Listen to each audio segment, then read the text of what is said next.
হযরত পীর আব্দুল চরমনাই সংক্ষেপে আলোচনা করবেন এবং আপনাদের সাথে মোলাকাত করবেন ইনশাআল্লাহ।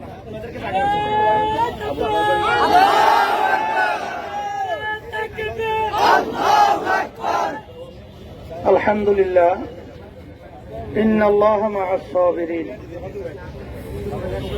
সাদাকাল্লাহুল আলিয়্যুল আযীম। বিপদে ধৈর্য ধরা, আল্লাহ রাব্বুল আলামিন বলছে আমি তাদের সাথে থাকব। আজকে ফেনী সহ নোয়াখালী, লক্ষ্মীপুর, কুমিল্লা সহ যে পানির প্লাবন এবং আমার অনেক ভাইরা, মা বোনেরা, আমার ছোট বাচ্চারা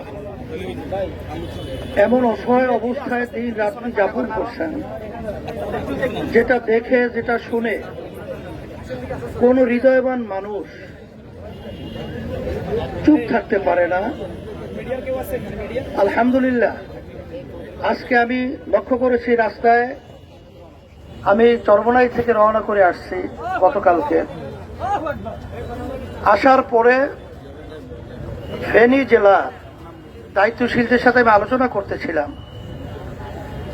তারা বলতেছিল, হুজুর আসলে ঢাকা বা বাহিরে থেকে এখানে যে মানুষ কত কঠিন দুর্ভোগে আছে, কত কষ্টের দিন রাতে যাপন করছে, হুজুর এটা বলে বোঝানো সম্ভব না।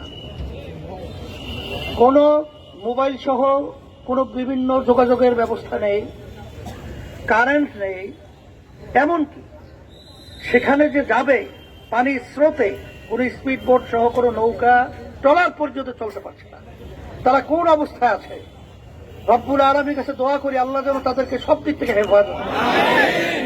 এবং সাথে সাথে প্রশাসনে যারা দায়িত্ব পালন করছেন, কেয়ারটেকার সরকার সহ, আমি শুনতেছিলাম যে আপনাদের দায়িত্ব পালন আলহামদুলিল্লাহ আপনারা করছেন। প্রশাসনের ভাইদের আপনাদের অনেক ধরনের ব্যবস্থাপনা সরকারিভাবে রয়েছে।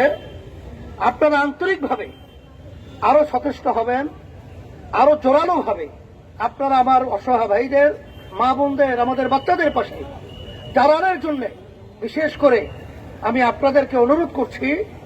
এবং বিশেষ করে এলাকার এবং বাংলাদেশে আল্লাহ রাব্বুল আলামিন যাদেরকে ক্ষমতা দান করেছেন, তৌফিক দান করেছেন, এই অসহায় ভাইদের, মা বোনদের পাশে আমাদের যাকে যেভাবে আল্লাহ তৌফিক দান করছেন, তাদের পাশে এই বিপদের সময় আমাদের দাঁড়ানো এবং তাদের সহযোগিতায় আগায় আসার জন্য আমি সকলকে উদাত্ত আহ্বান জানাচ্ছি। এবং সাথে সাথে দেশ বিদেশ সহ যারাই আছেন, আজকে বাংলাদেশের যে করুণ অবস্থা চলছে, বিশেষ করে ফেনী, কুমিল্লা, লক্ষ্মীপুর, লাকসাম সহ কুমিল্লা, নোয়াখালী যে অবস্থা চলছে, এটা আমার ভাষায় আলোচনা করে বোঝানো কঠিন বা বোঝানো সম্ভব নয়। তবে আজকে আমার ভাই গাজী আতাউর রহমান বলতেছিলেন যে হঠাৎ এইভাবে একটা পানির বন্যা, এই পানি কোথার থেকে আসলো? আমরা যেটা দেখছি, আমরা যেটা শুনতেছি, আমাদের পাশের রাষ্ট্র ভারত, তারা হঠাৎ সম্পূর্ণ আন্তর্জাতিক আইন অমান্য করে আমাদেরকে কষ্ট দেওয়ার জন্য, আমাদের ছোট ছোট বাচ্চাদেরকে মারার জন্য, আমার ভাই বোনদেরকে হত্যা করার জন্য, আমরা বলবো সম্পূর্ণ ষড়যন্ত্র করেছে। আমরা এর প্রতিবাদ করছি, আমরা এর আন্তরিকভাবে দুঃখ প্রকাশ করছি।